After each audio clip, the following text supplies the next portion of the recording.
Hello friends, in this video I will discuss question number 19 and question number 20 of exercise miscellaneous। तो हम start करते हैं question number 19 से पहले। तो ये क्वेश्चन नंबर 19 में हमें गिवन है if the lines y equal to 3x plus 1 and the line 2y equal to x plus 3 they are equally inclined to the line y equal to mx plus 4 then we have to find the value of m। तो यहाँ पे दो lines given है और इनका angle given है एक particular line के साथ और वो एंगल गिवन है एक पर। तो मैं एक रफ स्केच यहाँ पे बना लेता हूँ डायग्राम। तो एक लाइन मैंने बना ली y equal to m x plus 4। अब एक लाइन में बनाता हूँ y equal to 3x plus 1। इसका जो एंगल है अगर इस लाइन के साथ थीटा है तो एक लाइन और है ऐसी, वो है 2y equal to x plus 3। उसका भी angle y equal to m x plus 4 के साथ क्या है, थीटा के बराबर है। तो यहाँ पे हमें ये इन्फॉर्मेशन गिवन है। तो यहाँ पे क्वेश्चन है it is a question based upon the formula of angle between two lines. तो वो फॉर्मूला मैं यहाँ पे यूज़ करूँगा। वो फॉर्मूला कहता है the angle theta between two lines is given by tan theta equal to mod of m1 minus m2 upon 1 plus m1 m2। m1 m2 denote करता है उन लाइन का स्लोप्स जिनके बीच में हम एंगल निकाल रहे हैं। तो अब मुझे क्या है यहाँ पे स्लोप्स लिखने पड़ेंगे इन लाइन्स के लिए। तो जब मैं यहाँ पे ये दोनों लाइन्स ले रहा हूँ तो इस लाइन का मुझे स्लोप लिखना पड़ेगा। अब मुझे पता है ये जो इक्वेशन है y equal to m x plus c की फॉर्म में है। देखिए यहाँ पे y equal to m x plus 4। तो इसका स्लोप हम क्या लिख सकते हैं, m डायरेक्टली लिख सकते हैं। ये वाली लाइन भी क्या है, y equal to m x plus c की फॉर्म में है। इसमें क्या होता है, y का कोफिशिएंट 1 है तो ये है स्लोप इस लाइन का। इसका स्लोप कितना है, 3। अब लेकिन इस लाइन के लिए हमको y equal to m x plus c में चेंज करना पड़ेगा। तो y का कोफिशिएंट हमें बनाना पड़ेगा 1। तो इसके लिए मैं करूँगा इस इक्वेशन को 2 से डिवाइड। तो ये आएगा y equal to 1/2 x plus 3/2। अब ये जो वैल्यू आएगी x के सामने जो कोफिशिएंट है, this is the slope of this line. तो इस लाइन का स्लोप मैंने लिख लिया 1/2। मैंने तीनों लाइंस के स्लोप्स लिख लिए 1 बाय 1 क्योंकि अब मैं इस फॉर्मूले में इनकी वैल्यूज पुट करूंगा और tan थीटा को इक्वेट करूंगा। तो अब पहले मैं लिखता हूं इन दोनों लाइंस के लिए tan थीटा की वैल्यू। तो उसके लिए हम स्लोप्स क्या लेंगे, m1 और m2 यहाँ पे वैल्यूज पुट करेंगे। एक स्लोप लेंगे m1 ये और एक स्लोप लेंगे 3। तो यहाँ पे लिखेंगे m minus 3 upon 1 plus 3 multiplied by m। तो ये है हमारा tan थीटा। इस फॉर्मूले में सिंपली हमने वैल्यूज पुट कर दी। अब मैं y equal to m x plus 4 का एंगल लिखूंगा 2y equal to x plus 3 के साथ। तो इसका स्लोप तो मैं m ही लूंगा और यहाँ पे इसका स्लोप मैं लूंगा हाफ। तो यहाँ पे जब इक्वेशन बनेगी तो बनेगी m minus 1/2 upon 1 plus m multiplied by 1/2। तो ये इक्वेशन हमने यहाँ पे बना ली। अब हमें ये इक्वेशन सॉल्व करनी है और इससे हमें निकालनी है m की वैल्यू। जो हमारा क्वेश्चन है ये एक ही इक्वेशन है और एक ही वेरिएबल है m, इसको हम सॉल्व कर सकते हैं। लेकिन ये इक्वेशन है mod of some value is equal to mod of another value. इसका हमको इक्वेशंस कैसे सॉल्व करते हैं वो कॉन्सेप्ट मैं आपके साथ डिस्कस करता हूँ। ठीक है, तो मैं यहाँ पे आपके साथ डिस्कस करता हूँ अगर ऐसी इक्वेशन होती है mod A equal to mod b तो उसको हम कैसे सॉल्व करते हैं। हमने ये पढ़ा हुआ है कि mod A equal to some constant value होती है। तो कैसे सॉल्व करते हैं, एक बार प्लस साइन के साथ सॉल्व करते हैं और एक बार माइनस साइन के साथ हम सॉल्व करते हैं। तो इसका मतलब हम एक मॉड्यूलस को प्लस साइन के साथ ओपन करते हैं और एक बार हम उसको नेगेटिव साइन के साथ ओपन करते हैं। अब यहाँ दो मॉड हैं तो हमें 4 केस लेने पड़ेंगे। पहला केस ले लेंगे कि जब मैं दोनों मॉड को पॉजिटिव साइन के साथ ओपन करूंगा। ठीक है, उस केस में क्या आएगा, plus A equal to plus B. ऐसा हो सकता है मैं दोनों को नेगेटिव साइन के साथ ओपन करूं तो आएगा minus A equal to minus B.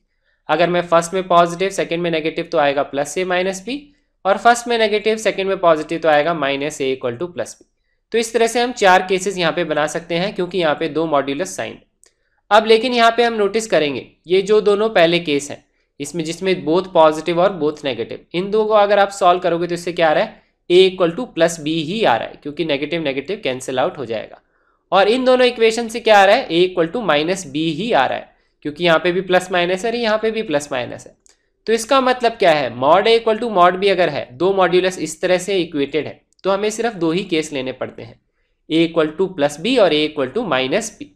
हमको 4 केस लेने की ज़रूरत नहीं है। तो ये चीज़ मैं आपके साथ डिस्कस करना चाहता था। अब मैं इसी कॉन्सेप्ट को लेके यूज़ करके इस इक्वेशन को सॉल्व करूँगा।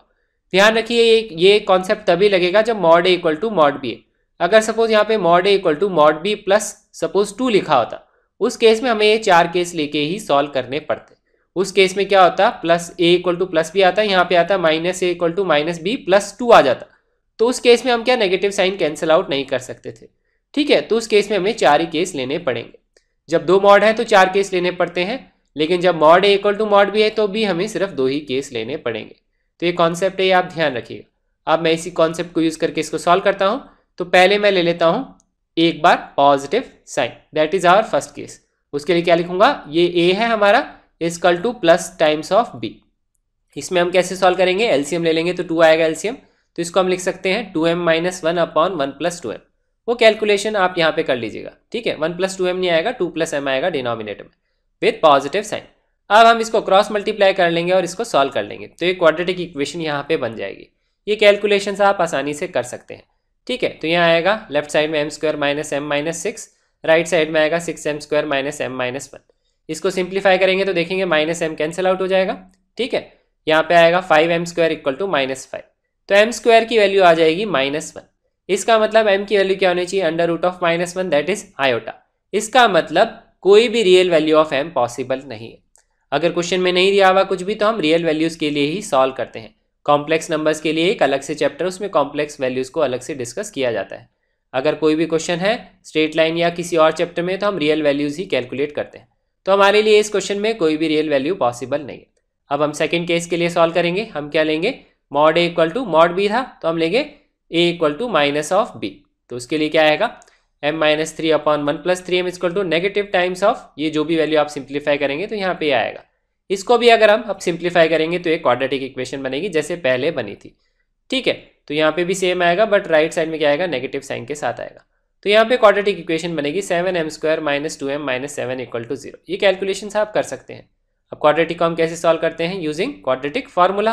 तो यहाँ से m की वैल्यू आएगी 1 प्लस माइनस 5 रूट 2 बाई 7। ये आप कैलकुलेट कर लीजिएगा, minus B plus minus root D upon 2a, उससे ये वैल्यू आपकी आ जाएगी। तो यहाँ पे हम नोटिस करेंगे m की कितनी वैल्यू आ गई, दो values, 1 plus 5 root 2 by 7 and 1 minus 5 root 2 by 7। तो इस इक्वेशन को सॉल्व करके कितनी वैल्यूज आएंगी, 2 वैल्यूज आएंगी। और हमारा आंसर क्या है, ये हमारा इस क्वेश्चन का आंसर। तो ये क्वेश्चन हमने यहाँ पे सॉल्व कर लिया। एक इंपॉर्टेंट कॉन्सेप्ट सीखा, mod A equal to mod B की इक्वेशंस को हम कैसे सॉल्व करते हैं। सिमिलर कॉन्सेप्ट पे हम सॉल्व करेंगे next question, question number 20। Question number 20 में यहाँ पे देखिए क्या गिवन है, if the sum of perpendicular distances of a variable point p from the lines is always 10।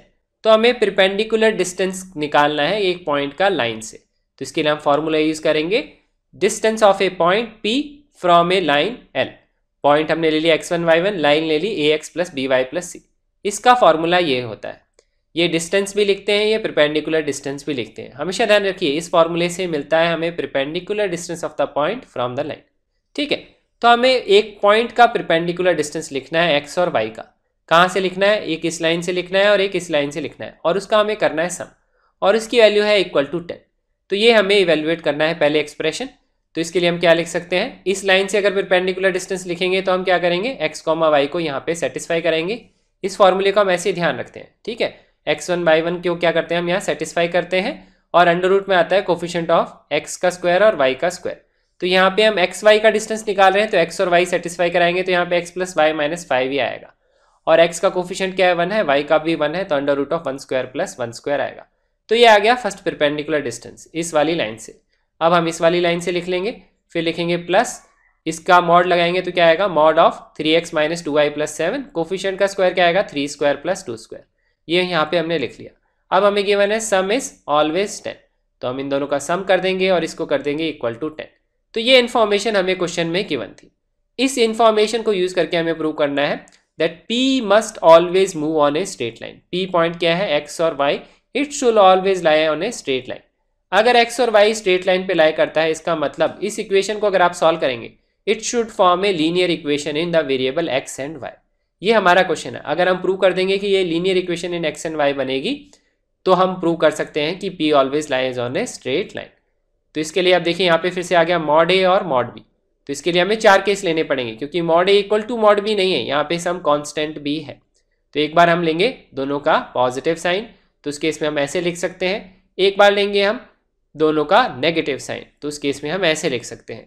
एक बार लेंगे फर्स्ट का पॉजिटिव और सेकंड का फिर नेगेटिव, उस केस में हम ऐसे लिख सकते हैं।